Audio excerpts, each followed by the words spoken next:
ಬಸವಣ್ಣ ಈ ನಾಡಿನ ದಾರ್ಶನಿಕರನ್ನು ಮನದಲ್ಲಿ ಧ್ಯಾನಿಸುತ್ತಾ ಈ ಕಾರ್ಯಕ್ರಮದ ಘನ ಅಧ್ಯಕ್ಷತೆಯನ್ನು ವಹಿಸಿದಂಥ ಗುರುಗಳೇ ಹಾಗೂ ಈ ಕಾರ್ಯಕ್ರಮದಲ್ಲಿ ಸನ್ಮಾನಿತರಾಗಿರ್ತಕ್ಕಂಥ ಎಲ್ಲ ನನ್ನ ಗಣ್ಯ ಸಹೋದರರೇ, ಇಲ್ಲೇ ನೆರೆದಿರುವ ಶರಣ ಭಕ್ತಾದಿಗಳೇ, ಸಹೋದರ ಸಹೋದರಿಯರೇ, ಮುದ್ದು ಮಕ್ಕಳೇ,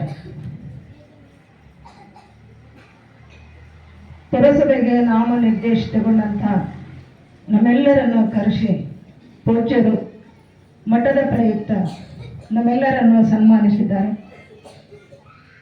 ಪೂಜ್ಯರಿಗೆ ನಿಮ್ಮೆಲ್ಲರ ಪರವಾಗಿ ನಾನು ಧನ್ಯವಾದ ಸಲ್ಲಿಸ್ತೇನೆ. ಪೂಜ್ಯರು ಸನ್ಮಾನಿಸಿ ಒಂದು ಮಾತಾಡಿದರು. ನಗರಸಭೆ, ಪುರಸಭೆ ಬಾಲ್ಕೆಯ ಹಾರ್ಟ್ ಅಂದರೆ ಇಡೀ ದೇಹ ಆಕ್ಟಿವ್ ಆಗಿ ಕೆಲಸ ಮಾಡಬೇಕಾದ್ರೆ ಹಾರ್ಟು ಪ್ರಮುಖ ಪಾತ್ರ ವಹಿಸ್ತದೆ.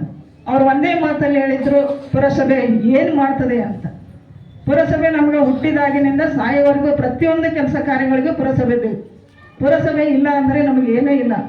ಅಂಥ ಒಂದು ಪುರಸಭೆಯ ಬಗ್ಗೆ ತುಂಬ ಅತ್ಯುತ್ತಮವಾದಂಥ ಮಾರ್ಗದರ್ಶನವನ್ನು ನಮಗೆ ನೀಡಿದ್ದಾರೆ ಮತ್ತು ಹಾರೈಸಿದ್ದಾರೆ. ನೀವೇನು ಕೆಲಸ ಮಾಡಬೇಕು ಎಂಬ ಜವಾಬ್ದಾರಿಯನ್ನು ನಮಗೆ ಕೊಟ್ಟಿದ್ದಾರೆ. ಪೂಜ್ಯರೇ, ನಿಮ್ಮ ಆಶೀರ್ವಾದ ನಮ್ಮೆಲ್ಲಿರಲಿ.